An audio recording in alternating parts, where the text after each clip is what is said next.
Live from inside Porsche, Colorado Springs, it's the First Dibs podcast with our hosts, John Deisty and Justin Underwood.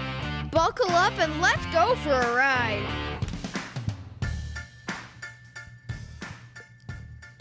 Ooh, welcome back, everyone. Here we are again. If you're not sick of hearing Right. hearing from us, Right. you're probably my family.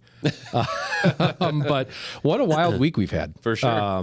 We're back and we're skipping business again because I haven't had time to pay attention. Yeah. But we've got some great guests. Absolutely. With a better YouTube channel than we've got. So Better YouTube than you have, yeah. Well, what's yours? I don't do that anymore. Yeah, so don't trash mine, man. We've got Justin and Aaron Husman from Husman Bros YouTube channel. We know them from Texas Porsche Club that came up to see and I think drive Pikes Peak. Yeah, we came up to drive Pikes Peak. We have a friend in the club who has never eaten a lot of things, so we came to drive up Pikes Peak and to try a slopper in Pueblo. That was the point of the slopper. A slopper. Oh, have you had a slopper? It's so funny that you mentioned that because just within the last day or two on the radio, some local station here, these two knuckleheads. Anyway, a story came out about what each state is known for for their dish, right? In Colorado, it was the slopper. I've never heard of a slopper. What's Basically, a slopper? It's an open-faced chili burger. Is that kind of what it is? Multi-patty. Yeah, yeah. It's an open-faced chili burger, and you can get, I think it's like 1, 2, 4, 6 patties. Yeah. Sounds like a good carnivore diet Yeah. thing. It comes in a bowl, Okay. Okay. just completely covered in chili. I love Wow. it. And you know what? That's a great idea. I live to eat. So why too. don't? And I did a drive last summer out to Aspen for barbecue, and so focusing on what your buddy hasn't eaten as a way to go just drive some places. Right. That's genius. Yeah. Right. Well done. Thank you. What You was didn't go too far for barbecue. Aspen. You should come to Texas. It's true. Yeah. It's true. I could do that sometime too. I like chicken fried steak in Texas. There you go. Okay. All right. Yeah. That's a delicacy for us as well. Yeah. That sounds pretty fun. Well, I got to know, was the slopper any good? Oh, he said it was the most incredible thing he's eaten yet. He's from Australia, and he was over the moon over it. Right, yeah. Right, but he's also not eaten like fruit. It's probably it's better than snakes and kangaroos. Right. Yeah, right. Well, that's awesome, and I'm with it. I think that's a fantastic idea to get out for a drive. So. Yep. And then we ended up driving. We drove to mile 16. I only made it to mile 13 in my GTS, and my check engine light came on, so I came here, and you guys said it wasn't too broken. So Okay. That's important. Yeah. Yeah. You can drive it back. Hopefully that means fixable. yes. Yeah. Yeah. Limped it back to Dallas at 110. Yeah. Totally. Yeah, that's right. So it's the Dallas Porsche Club, The Maverick Region Porsche Club. Maverick region. It's North Texas, so Dallas, Fort Worth. Okay. Which is that the largest? I think we're one of the largest. I think we got the award from the PCA this year for most real growth. Oh. And we are a very active club. There's something going on every day. Yeah. Which Because the group that came here that you were part of, was there about 12, 15? no, there's about 9 or 10 of us, I think. Okay, yeah. Yeah. Okay. Felt like 12 or 15. They're Texans. They're big. Big The people. snack bar. There was no Diet Coke left. Right. Oh, man. Yeah. No, everybody was super cool. A very good group. And then there was some guys that showed up a little bit late, I think it was. Or at least they came in as people were late. Yeah, they wanted to do the mountain again, so they went up a couple times. Scott and his family live up in Denver, so his son was down and they were doing extra family stuff. So we all came here, and after Colorado Springs, we all just kind of split up and went our own ways. So. Okay. What a fun excuse for a drive. Oh, yeah. Come have a burger, drive up a mountain. Yeah. Well, and right before the show started, I was visiting with Richard and Miranda from Arkansas, and I was describing what we're doing tonight and kind of how it came to be.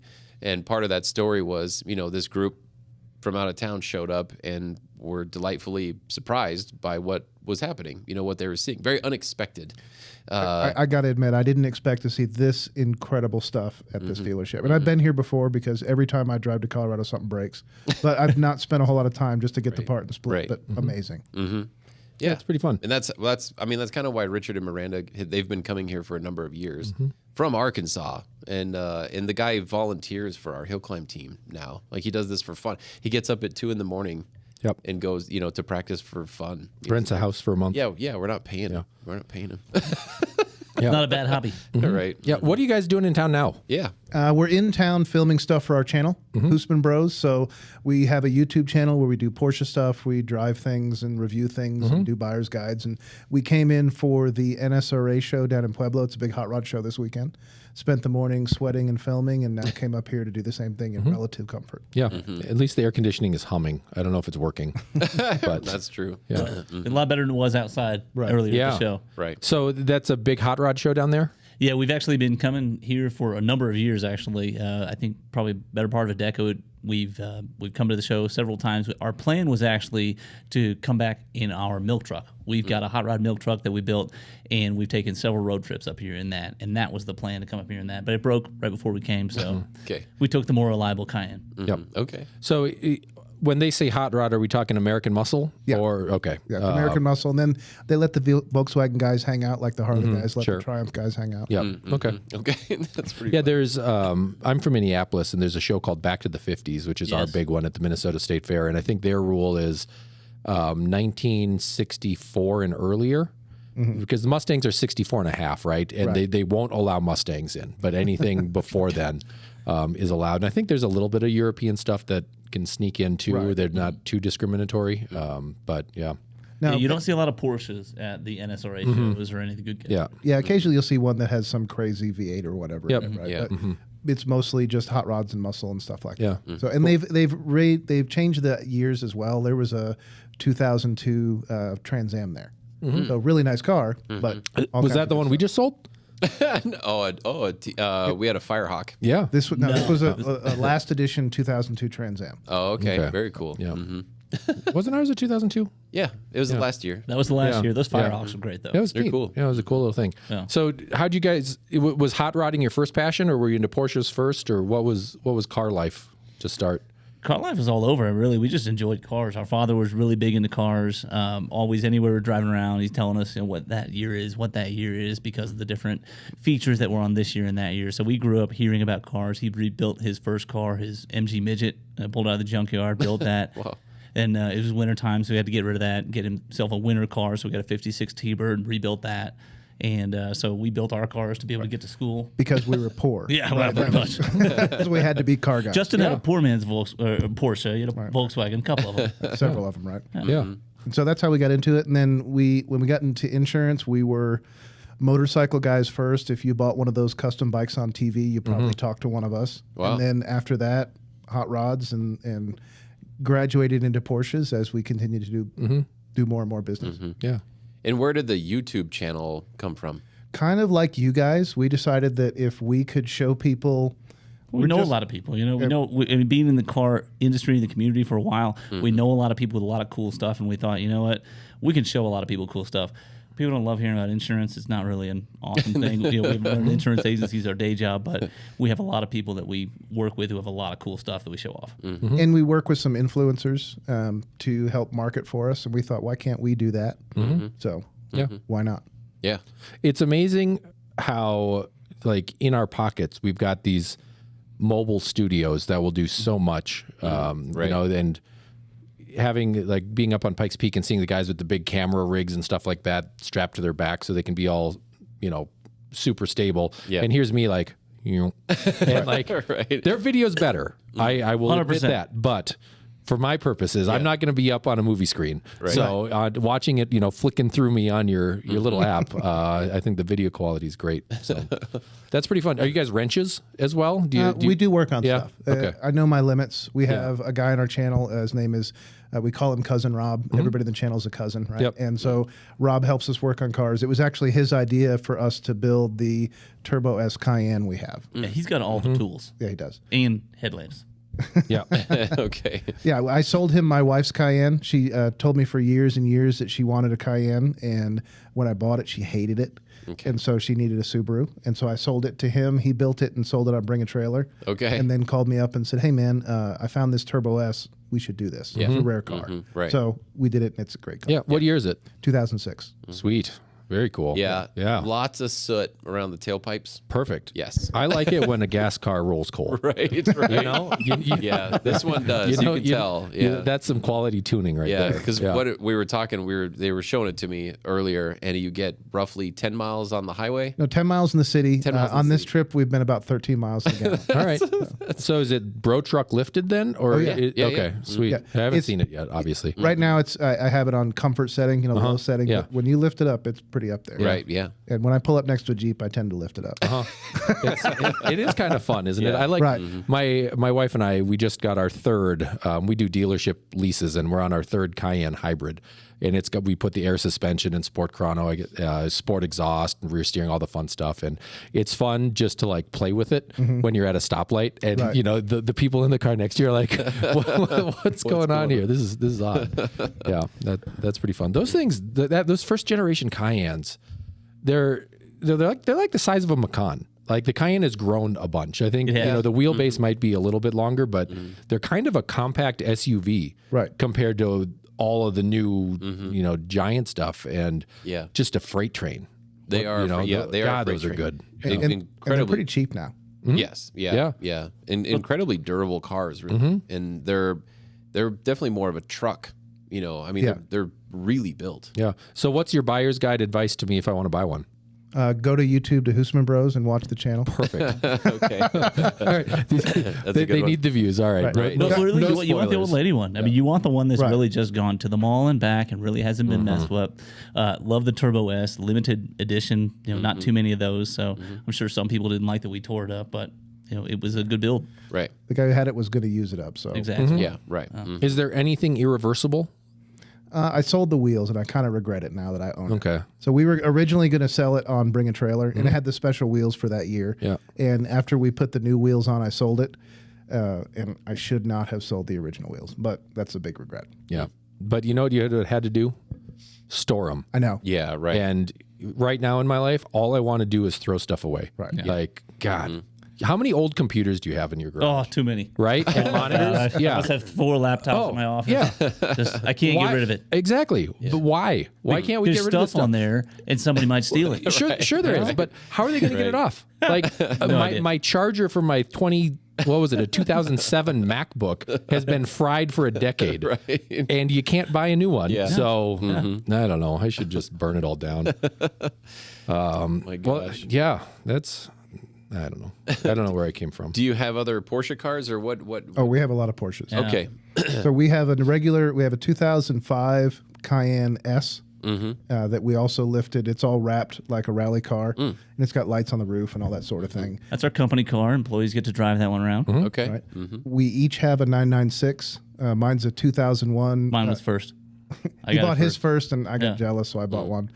So he bought his 04. I got an 04. I have a 2001. We have between us, we share a 997.2 GTS, and then we also have a 944 that was totaled by a big storm in Dallas, and we kept it because now we're going to build it as well. Yeah, that'll be a Safari build. Oh, cool. Yeah. Excellent. I like doing the wrong things with cars. I think that we've talked about this on the show before, but I want a first gen Cayenne slammed Yeah. with side pipes Right. and like where your head's at. a rear facing slide out third row. Yes. Nice.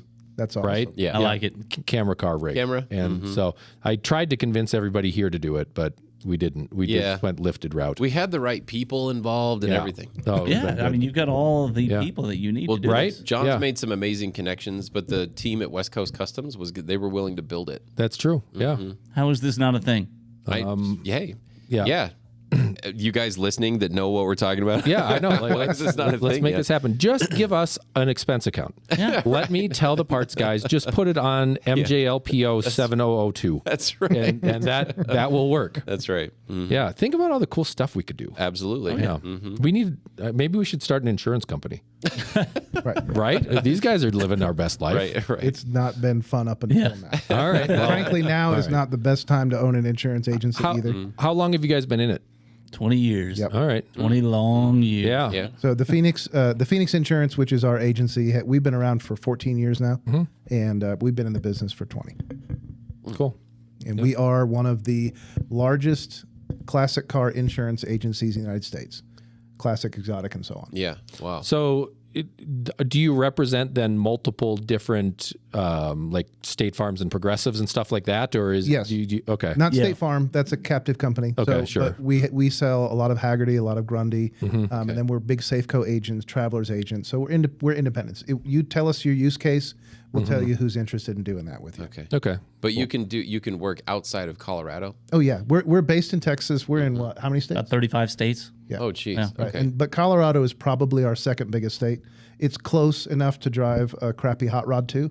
So we came here a lot in one and did shows and things like that. And so we built up our business here that way. So, I mean, I think that's a good conversation because a lot of the cars that we do here, people want to do agreed upon value. Yeah. I think, is that what you call it? Agreed upon value? Yes. That's always the best choice, especially if you've got a car of, call it subjective value.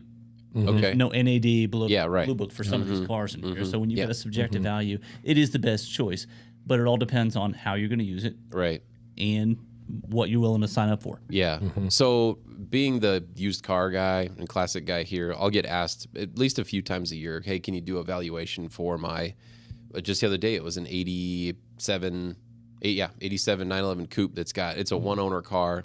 It's got, I think, 15,000 original miles on it. Yeah. You know, it's beautiful. Yeah. And because he had been in, you know, it had been underinsured really, you know, for a very long time because he didn't know that the values of the cars. But so, I mean, I can't do like a legal valuation, but he had said, he's like, I just need something to turn into my insurance agent from someone else, you know, that says it's worth $100,000 or whatever. Yeah. But where do people get caught up? I mean, at some point you got to be insuring it for too much. It comes down to personal preference. I mean, I had a client for a long time. He had a 356. He still has it, but he's had it for 20, 30 years, and he bought the car really, really low. He doesn't have that much in it, and so he stopped at 90,000 and said, "Really, if I got 90,000 for this thing, I'm going to get way more than I put into it back, and I'm happy with that. Even though obviously 356, you can get a lot higher than 90,000 for them. Sure. So you do have to figure that out. What's important to you? It all comes down to begin with the end in mind. When it's claim time and the adjuster's standing there and he's going to write you that check, what check is going to make it okay, and what check is going to make you mad?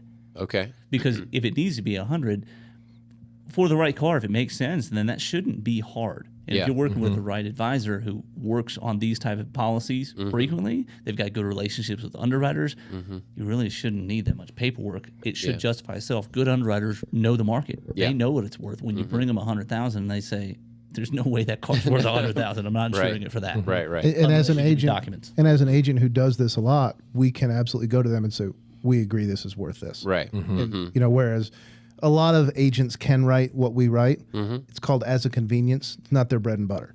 So they don't have the kind of, I won't say power, maybe pull that we have. Maybe get something done that they couldn't get done. Sure. Right. That valuation, the right agent's going to make that easy. Right. Not only that, but the trust as well.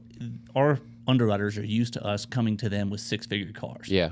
If you're an agent that doesn't do this very often, you bring a six-figure car to an underwriter, and it's the only policy you're going to write on that book of business this year, they stand a chance of losing a whole bunch of money for not gaining a whole lot of premium for it. Sure. Okay. Because it's cheap coverage. Yeah. Because that $100,000 car might be $1,500. Right. Yep. Okay. Yeah. And is there in that scenario, is there limits? You know, they can only drive it so much, and so it depends on the company. There's many different ways to do it. When you get to like a Grundy's really restrictive. They want you to go to just to car shows and parades. Oh, sure. Right. Okay. Hagerty's a little more loosey goosey. They give you, I think it's 30 days a year. You can just drive it and enjoy it. Right. And then you've got the next level for some of these really halo cars you guys have. It's unlimited, but it's part of a whole package that you've got put together. Okay. Yeah. I mean, you guys sell the halo cars. You know these guys don't drive them very often. Yeah. Right. Yeah. I've got a really good client, friend guy, and his stable of cars is quite impressive. It's not the volume, it's just the caliber of cars. And I know that he was doing some insurance shopping just in the last couple of years, and I think he tried to go down the Hagerty road, but they couldn't cover him due to the area that he lived in. Probably a wildfire area. Yeah. Yeah, which was kind of funny because he wound up that was the reason.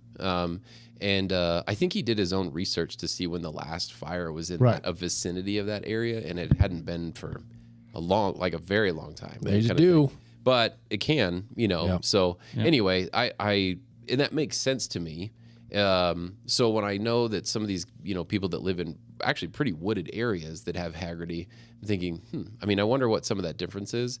How many eggs do you have in one basket is the question. Right. And that's the thing. If it, even without volume, the impressiveness of the stable of cars, that's a big loss in one fire. Right. Yeah. A lot of times, especially Haggerty, they've got options for areas where there are disasters where they are going to require a client to bring their car into a safe location. They'll have warehouses where they store the cars. And so they want clients to store their cars in certain locations, maybe even divide them up between locations. So one fire does not destroy the entire collection. Right. Yeah. Yeah. That makes sense. It's a pretty fascinating industry. It is. Me. The solving the problems is a lot of fun. Sure. Right. Yeah. You mentioned a little bit ago. It's kind of a tough road. Another very good client, friend guy is my personal auto insurance guy, and I met him when I was I don't know if I met him when I was a mechanic or a service advisor, but I've known him for a very long time now. And we've been able to do business and we have fun together. And he still resides up in Denver, and he comes down here to kind of hang out, test drive cars, and he's bought stuff from us now down here. And he speeds a lot, right? he's a big time speeder, and I've asked him, "Are you able to insure yourself?" And he said, "That's come up, where it gets challenging at times." But he told me the last couple of years the insurance business has been really trying. Since the pandemic, it's gone crazy. Yeah. Well, and especially in an area here where growth and weather are picking up. Sure. A lot more hail instances in Colorado over the last several years than there were in the past decades before that. We're used to it. In Dallas, we've had hail for years. Right. But carriers are having to catch up with that. Insurance always lags the rest of the economy because they can't just change their prices overnight just because things change. Yeah. They've got to file with the Department of Insurance. They've got to get the rates approved, and they've got to justify the rate increases they're going to put in. So all of that bureaucracy takes time. And now clients feel it after they feel like the pandemic, the inflation, and everything has subsided. Now all of a sudden here comes insurance like whiplash to get you. 50% increase. It's crazy. We're seeing just crazy stuff. If it makes you feel better, New Mexico is taking some of the heat from the damage that Colorado, Texas have caused. Okay, They're going to spread it onto the states that right. don't have as much damage. Holy moly. Yeah. So here in this Motor City area, I want to say it was actually Zurich was the kind of primary insurer company for pretty much every dealership in Motor City. And there was a hailstorm that rolled through. And fortunately, we weren't even really impacted, hardly, no pun intended. But we received very little damage. It was all minor PDR stuff, and it wasn't every car. It was just like a couple of things. Zurich pulled out. Sure. Yep. Completely. Yep. I mean, left everybody, from what I understand, just left everybody completely high and dry. And that put a huge bind on everybody down here, the car dealerships. Right. Anyway, I mean, well, that's happening in Texas too. Yeah. I mean, in With Texas, homeowners insurance. I'm sure if it's not happening here, it's going to be. Right. Companies can't take the amount of risk that's coming with it. Every new house means more risk. Sure. Right. Yeah. Yeah. And I mean, that's a lot of algorithms to figure out. Right. It is, and it also still comes back to business. I mean, business has to figure out how are we going to make money, and if we're not making money here, then we've got to make changes. Yeah. Insurance companies are all for-profit businesses. None of them are charities, and so nobody requires Zurich to be on this street. And so when it becomes too risky to do so, when it becomes unprofitable to do so, they've got to leave town. And there's competition. They want to grow the business. Go get more. We can take some losses right now, and after a little while, maybe those losses build up. The market comes behind and hits, and they weren't expecting that. So now the losses are bigger. We can't afford those losses. Right. Credit has dried up. We've got to make some changes to how we do business. But the other thing is more legal red tape. We can't just say, hey, we're canceling all these homeowners policies. Commercial is different. Wild West. They can do a lot of things they can't do on the homeowners consumer side. But on the consumer side, they can pull out and say, look, we're going to non-renew you. We're getting off this house. They can't just flat out non-renew. They've got to do some things with the state. So it makes it a little tough for them. Do you have any dealings with the people that are registering their cars in Montana, all that kind of stuff? Yeah. Is there any kind of complications that ever arise from that type of stuff? There are lots of complications in just setting it up. Right. Okay. It takes some work to set it up, and you got to find the right carrier. Not every carrier is going to do it. Sure. Some carriers want to do it on a Montana policy. Right. Other carriers want to do it where the vehicle is actually going to be driven, right, even if it's registered Montana. It's just a matter of regulation and what they say they can do legally there. But it does make for a challenge. Obviously, there's a lot of savings involved if you're going to do that with a multi-six-figure car. A lot of savings involved there, but there's hassle involved in those savings as well. Right. Yeah. But that's why you call us. We deal with the hassle. Right. Yeah. Yeah. And actually, so like just the cost of certain things varies right from state to state. Taxes, registration, insurance, all that stuff. Right. And what I learned, or at least I was told in the past, because I remember asking a client a long time ago saying, have you ever thought about registering, doing all your stuff down in Texas at your other place down there? And he said, yeah. He goes, I did that for a year. And he said, but the trade-off, he said, yes, the taxes were better. The registration was hellaciously better in Texas. He goes, but the insurance was through the roof. He said it was crazy how different the insurance amount was. He said he goes, in reality, it was almost a wash as far as the registration, taxes, and insurance here versus doing everything there. He said, but in my head, he goes, like, the insurance premium was just so ridiculous for the same stuff. And so he decided he just came back to Colorado, which is where my primary residence is anyway. So there's no way to cheat it. Yeah, right. Somewhere they'll get you. Yeah. Expensive cars is part of the cost of doing business. Yeah. Well, and I guess I had never really thought of that side of it as far as, I mean, I don't have multiple homes. I don't have the opportunity to pick Florida or whatever, to do my stuff. No one picks Florida. But I guess that's something I would not have thought of, is that you can just by changing a state line, things can be so radically different. Well, here's the other thing though, is you're a car guy, a dealership guy giving insurance advice. That was bad advice, because if the car lives here, and he's got it insured there, whoops. Yeah. Right. And so really there are ways to work the system. Work with someone who works the system. We pride ourselves on saying, now I'm not an accountant. Right. You should probably consult an accountant. Yeah, right. We give real estate advice all the time. Don't buy that house. Yeah. Right. Yeah, you're coming to us because you want something fun, like your 996s, which I want to. Let's go talk about cars again. Right? Can we do that? Yeah. I love insurance. Yeah. And I know. I was worried. I don't think your listeners want to watch the. Well, I think our listener base is probably pretty interested in this stuff because they do have high dollar cars that there is always a question: am I doing it right? Right. I think my uncle, actually my great grandpa, started an insurance company in Minneapolis. His son took it over, his son took it over, and then his son took it over. So they've got 4 generations of this insurance company back in Minneapolis. So I at least I've been exposed to the industry a little bit. And it's one of those things that you never want to, you don't want to think about it. Like, I've been dodging calls from a guy for 6 months. And with the only reason being I have a claim open and they've been handling it great.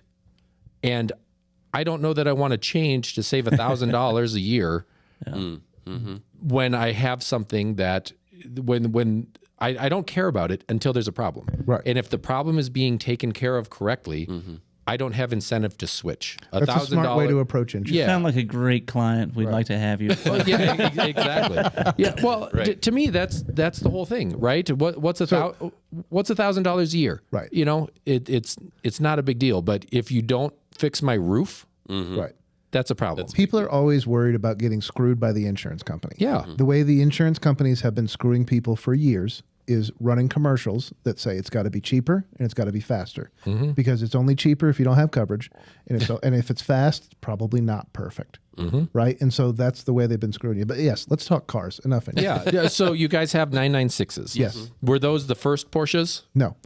The first one, I had an automatic 944. Okay. That was my first Porsche. An automatic. When was that? Slow. This would have been 13 years ago. Okay. 14 years ago, maybe. Cool. Color? It was sunburned red.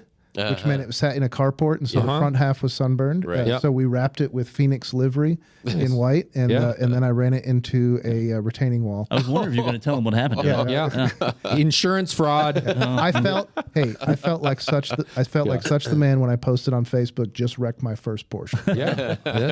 That's awesome. But it was nose first, not tail first. It was kind of side first. I went up on the wall, and away we went. His wife was very excited about it. She was very upset about it. I have a 71 Volvo that needs the same treatment.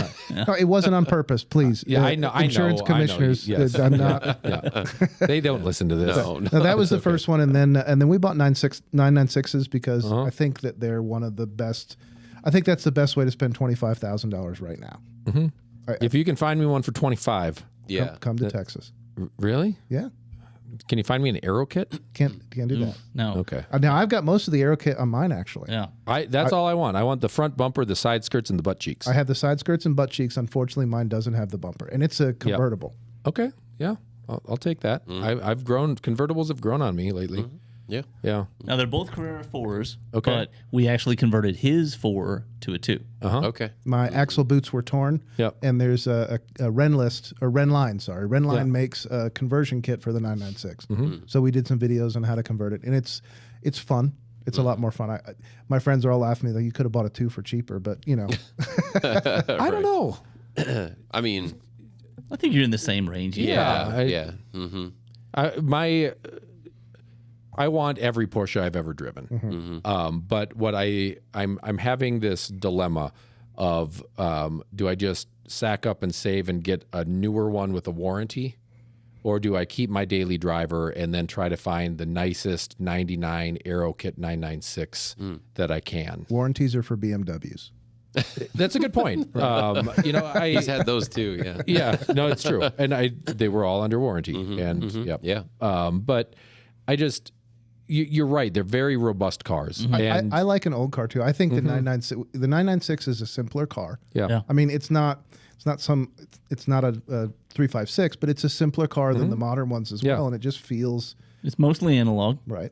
I totally agree. I think they feel more like a 993 or even a 964 or the G series than they feel like a 997. Right, I'd agree. Which is funny because they're obviously much closer related to those cars, but they've got this different thing going on, like with the slightly smaller feel on the steering wheel and all of that. So when you guys bought those cars, was that specifically the target was a 996, or were you kind of just looking at the market in general? Yeah, that was for me. I wanted a 996. I wanted a convertible. I got some extra space in my garage. I finally had a place I could put my car, and so started looking at one and really locked into the 996. And I really like the Dot 2. I like the front end better. I like the second gen headlights better than the first gen headlights. We debate this, but Wrong. Yep. but I like the 996, and I. When I got in, when I drove it, I mean, it handled great. And like I said, it's a great feeling car and a ton of bang for the buck. I mean, it's fast. I mean, I've got the 3.4 in the Dot 2. Yours 3.2, right? I think so. Yeah. You always say facts that aren't. I think it's correct. 3436. Yeah, there we go. Yep. Yeah. Don't watch our channel for facts. Yeah, don't listen to me for facts. No, either. Yeah. We're pretty accurate. Porsche misinformation. Right. Yeah. And then he got his, and I've driven fun cars for a while. I had an XK8. And I knew it. Like, as soon as he saw it, I could see the wheels turning. I knew he was getting one. Right. Yeah. So we have a friend who is he's a dealer, and I reached out to him and said, hey, if you have a 996, tell me what's out there. And he said, I happen to have one right now. So I went and bought it.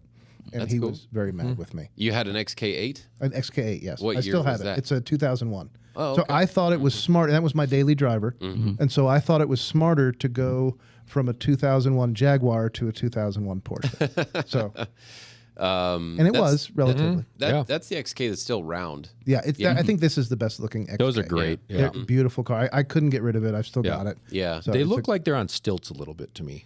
Yeah. It sits a little bit high. Yeah, I think you could Euro ride height that. But And, I've driven it here a couple times, and Yeah. it's a touring machine. Yeah. It's great. Yeah. What I remember about those cars is the stance.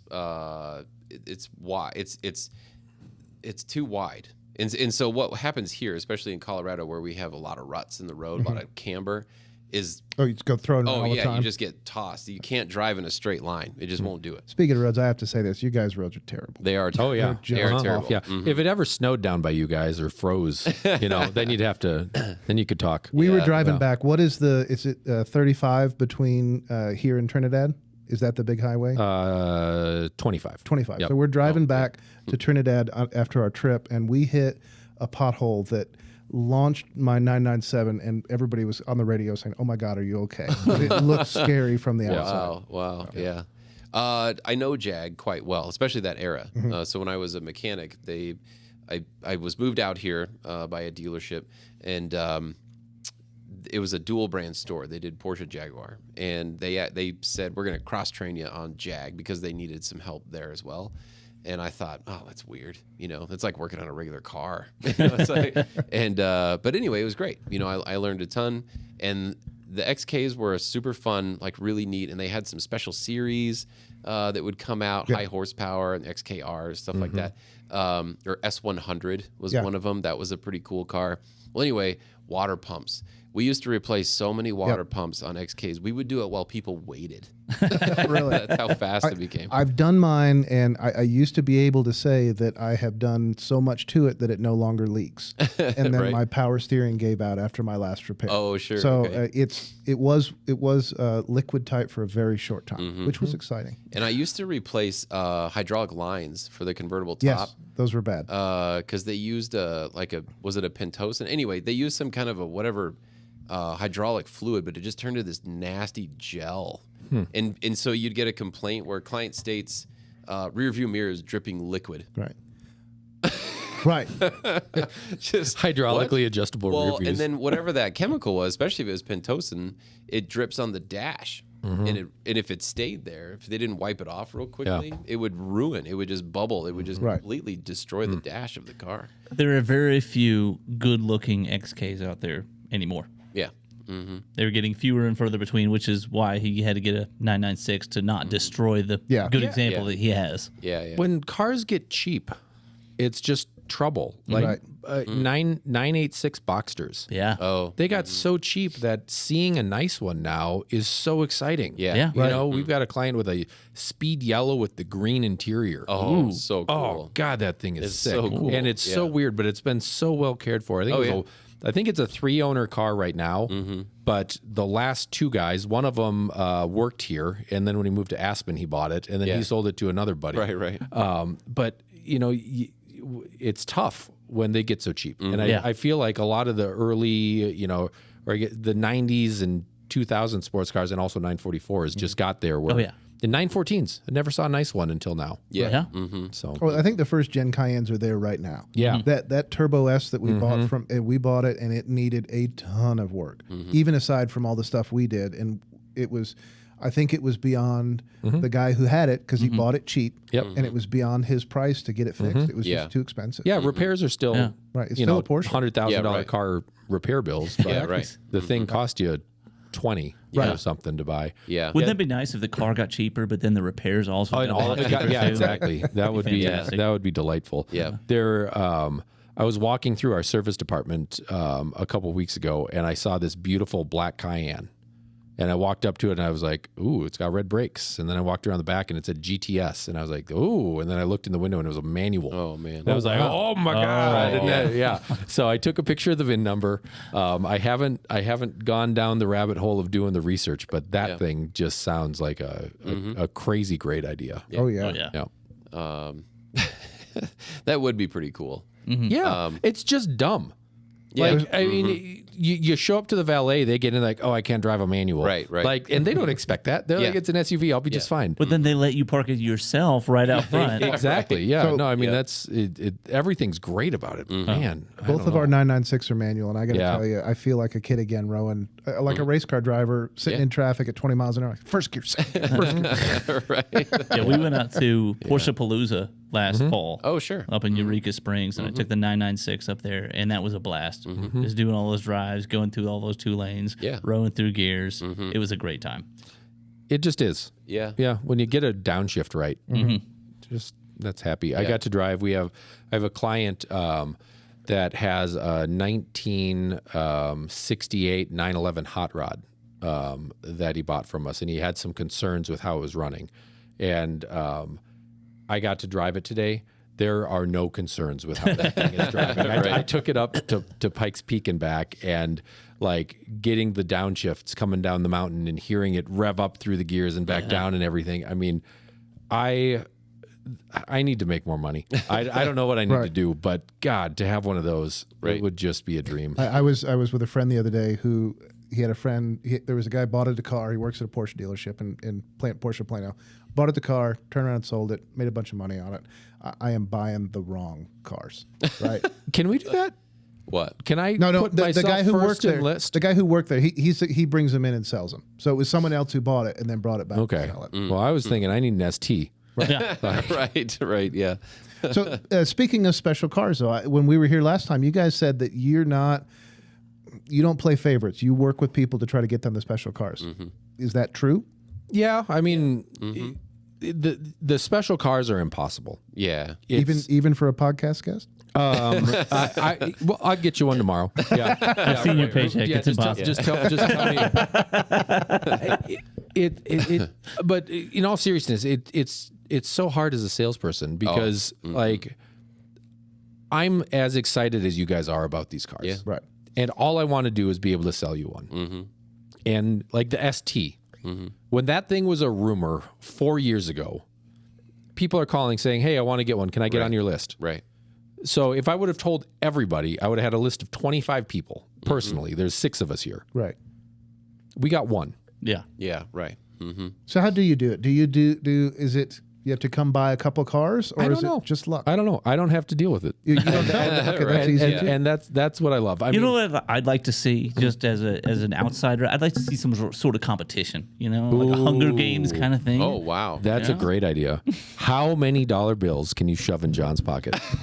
That is I joke, but it's just impossible, and I think that's the hard part, and it gets frustrating for clients and for dealerships. And for the longest time as a dealership, we tried to sell cars just at MSRP because that's what we thought was the right way to do business. And did that. And then one of our clients flipped a car for $250,000. Right. Yeah. Well, So what? Why didn't it come back to us? Right. And I don't know what the number was, but the thought in general is like, well, this is supposed to be something where if you buy it, let me buy it back. And I don't know why, if I'm the dealership and I had to pay for, and this is me talking, this isn't the dealership talking, right. But like I had to pay for this building and that building, and I have to pay Porsche, and I have to pay insurance for my employees, and I have to pay all these things. And now you just made the price of the car for buying the car, and that's all you had to do? yeah. Like, I don't know if that's the right decision either. Yeah. So, the decision was made that we're just going to charge market rates Whatever market for them. is. So if the market for a GT3 is $100,000 over, I'm sorry that you bought 20 cars from us, but Market now says. this is what the market says the car is worth. Right. And the cool thing about that is if you don't think the car is worth that, and you do, and you bought 20 cars from me and you bought none, I get a car. well, there you go. You get a car. Right. Yeah. Well, it You know, seems a lot and- more fair, frankly. It's capitalism, and Yeah, I don't right. know if that's the right solution or not. And like, honestly, this is something that I think internally we debate a lot, and I'm not at that table, but Is I can Porsche at that table is my question. So do they care about that at all? Yes. Oh yeah. Yeah. Yeah, Are they in it? Well, now they are by forcing the ST lease program. Yeah. Oh, okay. So you have to okay, so they have to lease it. That's the only way you can get one. Well, if you're not a VIP, if you get one, you have to lease one. Got it. And to me, that's something too. That like, okay, so now the finance manager at Right. Porsche Cars North America is making a big paycheck. Right. There's no right answer. Yeah. Because the other thing is, let's say you want an ST and you want an ST and you want an ST and I want an ST, and we all buy STs. And now the ST that we bought for $300,000 is now worth $100,000 because the market was flooded with them. That's what's happening with Z06 Corvettes and stuff like that. Right. So that's not necessarily the right solution either. Yeah. Right. And I'm just an idiot with a microphone. I don't know. I don't know what the right solution is, but it's so hard on all of these levels. Oh, yeah. But at the same time, the cool thing about it is that when Porsche releases the ST, it fuels excitement for more than just the ST. Yeah. And yes, we all want one, but if we drove a GT3 right now with a PDK, what a great car. Oh yeah. Right. Yeah. It is the ST better? I'm sure it is. I haven't driven one. Well, actually, I do. I'll show you guys. I did a 20-foot review of an ST. It's not allowed to be published. Right. But I'll show you guys after we're on. But the cool part is there are so many cars you can get your hands on. Right. Yeah. And I mean, you've got great ones out here. this is true. This is why we have the show and the dealership, and I have a job. So thank you for that. But I always joked that you could buy a nice Porsche for 20 grand and up, and I think that number is more like 35 grand and up now. Right. But you don't have to spend $1 million on an ST to have just this delightful driving experience. I was in an 88 M491 Cabriolet. Best drive I've ever done. Stuck in rush hour traffic, driving down from Denver with the top down in the rain. And I was the happiest person on the planet at that moment. Well, our little group, when we pulled into Colorado, we had to get gas in Trinidad. And so probably the average price of all of our cars, we had 911s and Caymans and stuff, is probably $65,000. But we pulled up and kids came running around the corner, taking pictures, freaking out, because there's a yellow one, there's a blue one, look at this one, and it's a lot of bang for that buck. You don't have to have the $250,000 car to do that. Yeah. I mean, arguably, the 996 amongst Porsche aficionados is the least desirable. Oh, of it's all the of worst them. one. It's the worst one. Sell it. We know because the market for them is the lowest of all the 911s. Yet, when I go places in my 911, That's a and there are great car, non-Porsche people, I mean, people want to stop. They want to check it out. They want to. I mean, I've even had people take pictures of it, and Yep. I have pictures. I don't know if I believe that. I mean, not like they want to take pictures of the div coat, certainly, but that's the thing is it's still a 911, and there is something about having a 911. Either you've got one or you want one. Or you haven't driven one. Right. Yeah. Those, Or you're one of those, or you just don't really care about cars. or you're one of those copium people who says, "I'd never drive an exotic car." Oh, sure. Yeah. No, there's a few out there, and Yes. that's great because think about if everybody literally wanted one. Right. How it's bad enough that Yeah. all of us that appreciate driving want these things, and throw all the Lexus people back in on us, and oh my God, this is a problem. Never gonna get one. Yeah. John just did a delivery of a new 911 to a client this is his first 911. He's had Vipers and Corvettes and big horsepower cars, big horsepower boats, stuff like that. And I got to visit with him before he left town. He's an out-of-state guy, and but anyway, I got to visit with him for a second. And while he was here, he had called his fiance saying like, "Well, I think we might be in some trouble. What happened? What'd you do?" No. Everything's great. I think I could get used to this. It's like nothing else. Yeah. He said no. I mean, it's an eye-opening experience for him, saying, "Wow, this is why people really love these." We need to get Chevy to bring back the Corvair. Oh yeah. Oh, I was So there is some kind of competition. I would love it. And put it under the Cadillac umbrella, right? Oh, wow. Cadillac is doing some really awesome stuff, I'm just imagining a reimagined modern Corvair right now. right? That I'm into it. seems cool. Yeah. Still overheats. All right. Yeah. I think. Yeah. Well, I mean, but it's true because there's nothing like them. Right. And But it would be electric if they did it. So no. Well, honestly though, have you guys driven the electric stuff? No. Do you? we drove the Lyric. Yes, we drove the Cadillac. Okay, cool. I was not into electric stuff until I drove a Taycan, and when I drove that, the powertrain is different, but the feel is very Porsche. Yeah. So it made me excited for. There could be a future for people that are gearheads if they say we're not making gas-powered stuff ever again. Right? There is a positive future.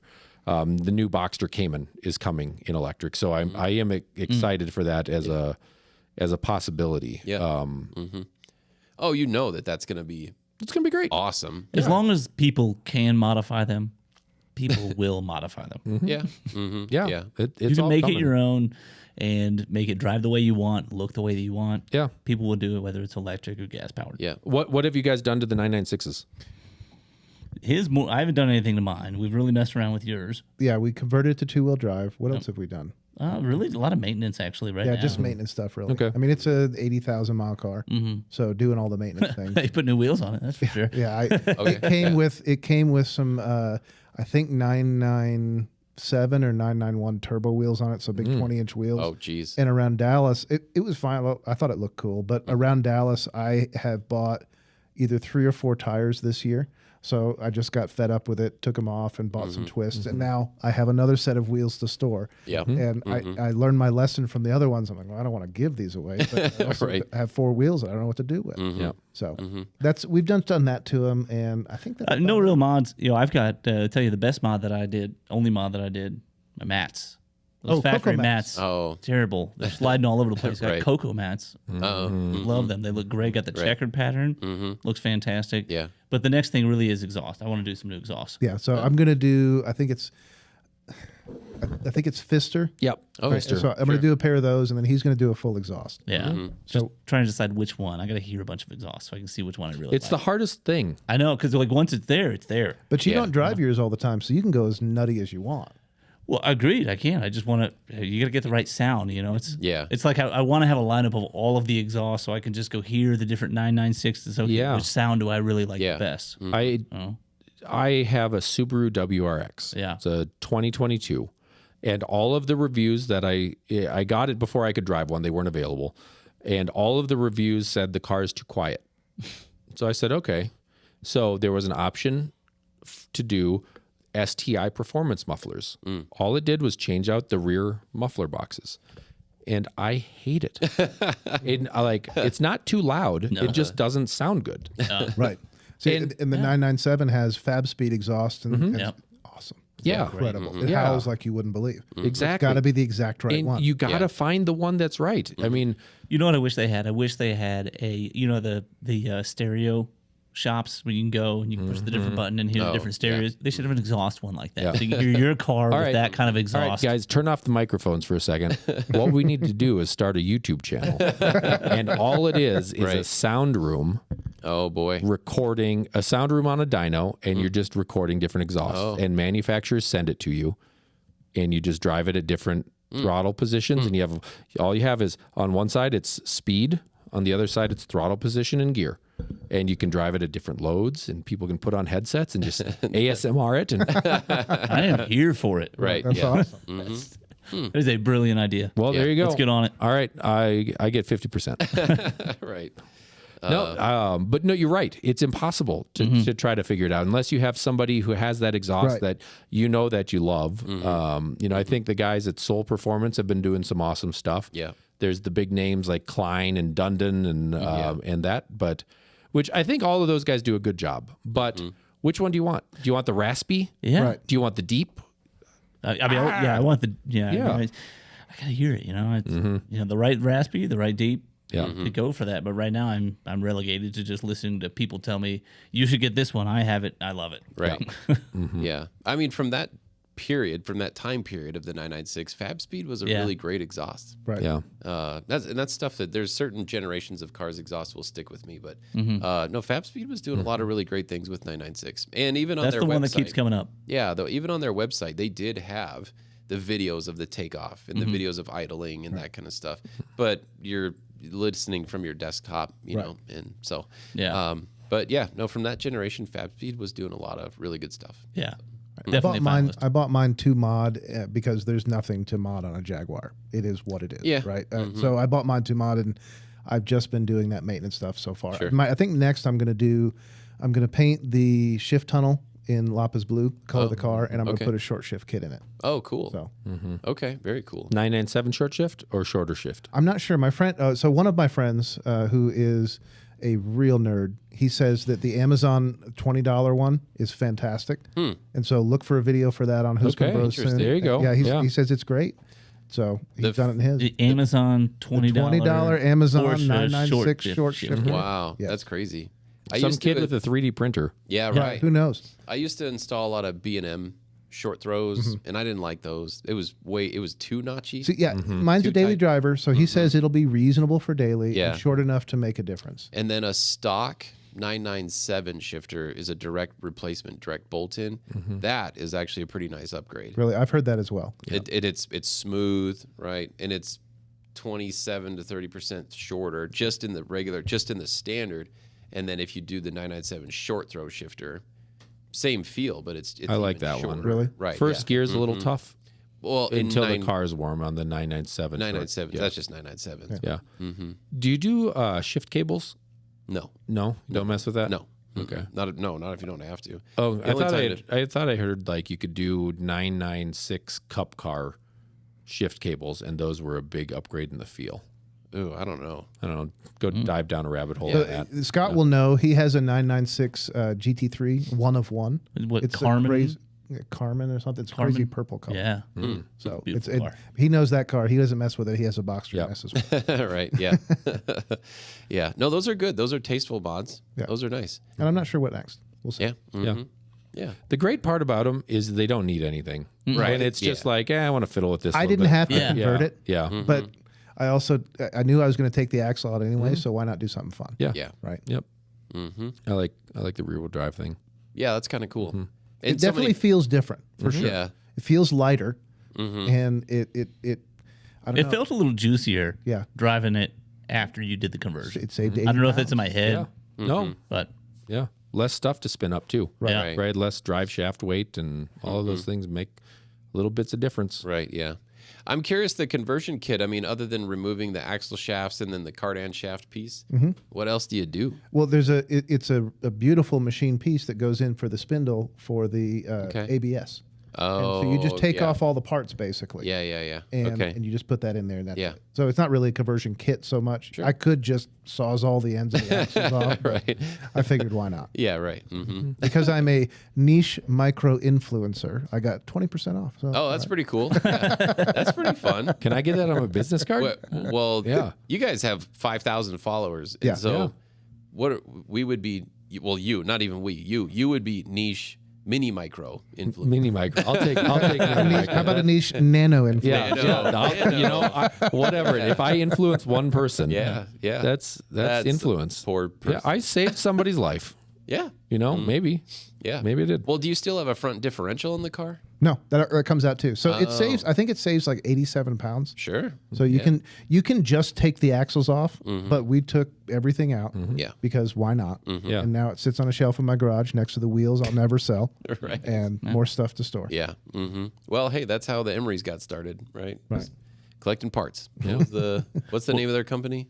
Porsche parts obsolete. Yeah. That was them, I think. Yeah. Well, we've got 2 hard tops for 996s Right. Oh, wow. that are barely used. Yeah. Are you trying to sell them? No, Oh, we're just I did- storing. yeah, I was just- we I was can't gonna bring say, ourselves. yeah. It's like the wheels. I can't Yeah. bring myself. Yeah. If I sell it, then I won't have it, and Yeah. at some Yeah. point I might. And then it's going to need be it. more. When Yeah. you want it Yeah. back, Right. it's going to be more. Yeah, So, and it won't match. I mean, Yep. their color match. So yeah. Yeah, that's awesome. You got anything else? Um, Do you guys have anything that you'd like to talk about? You know, you guys didn't do business, but we'll do business. Yeah. Go to thephoenixinsurance.com, ask for a Yes. quote.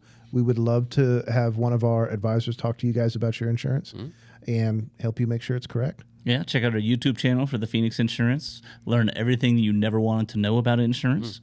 We tell the truth Yes. on that channel. Why did you pause? I don't know. Can you Expose guys the truth? Yeah. Can you guys do a promo for us real quick? Because you're really much better than we are at for that. sure. You know, really, I don't know how many people you want kicking around here, just kicking. Oh, tires, we need all of them. Yeah, But you know, there's strength in numbers. I just and- get paid to pass out my business card. I have to say that for a promo for you guys, this is an incredible Porsche dealership to visit. It is a destination in and of itself, even if you're not buying a Porsche today. I mean, there's a car show right here, just in the showroom, walking around, And- seeing some of these cars. You got a Right. Club Sport over here. I mean, some beautiful cars here. And free water. Yeah. Right. Yeah, Free lots Porsche water. lots of free. Yeah, This is true. that's very This true. is what 93. See, I octane? told you they were better than us. Right. Mhm. Yeah. So phoenixinsurance.com. ThePhoenixInsurance.com. ThePhoenixinsurance.com. And then Husman Bros, HUSMAN Bros on YouTube. That's where the fun stuff is. If you're really Porsche heavy and you like watching that more than insurance, then you'll probably enjoy Husman Bros a bit more. And if you're a listener and you have great cars that you would love to come us to a video on, we'll come back up here and we'd love to do that. Awesome. That's great. That's fantastic. Yeah. And thank you guys for having us on. This has been great. No. Yeah, our pleasure. Yeah. This is really fun. Yeah. Thanks for coming and hanging out. And then I encourage everybody to go to FanFest before you head back to your hotels. So. Yeah. Yeah. How long are you guys in town? Are you going up the mountain? No, we're leaving tomorrow. Actually, I wanted to talk to you about if we've got just a minute. Yeah, we're okay. Our group wants to come here next year to go to your party and to spectate.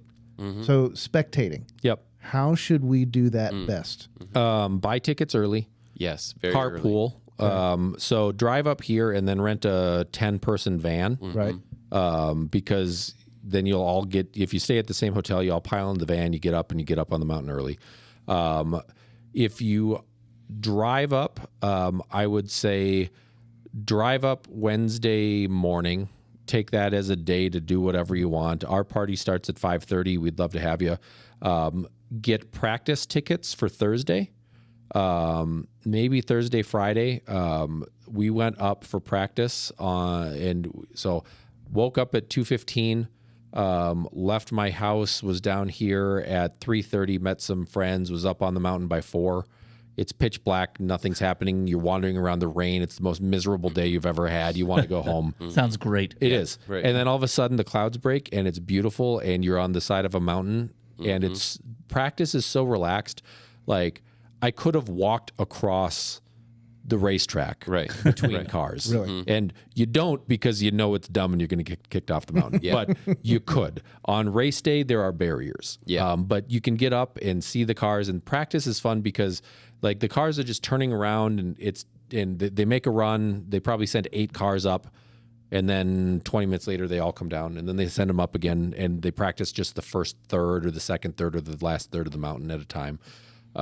If you wanted to go and hang out at Devil's Playground, you could do that, but you're not stuck up there all day. That's what I wanted to know. How can we do it without being up there all day? Yeah, exactly. So practice is the best time to get up the mountain. So are there tickets to practice? Is that what you said? Okay. Yep. You can buy practice So stuff. when should we buy tickets to plan for all this?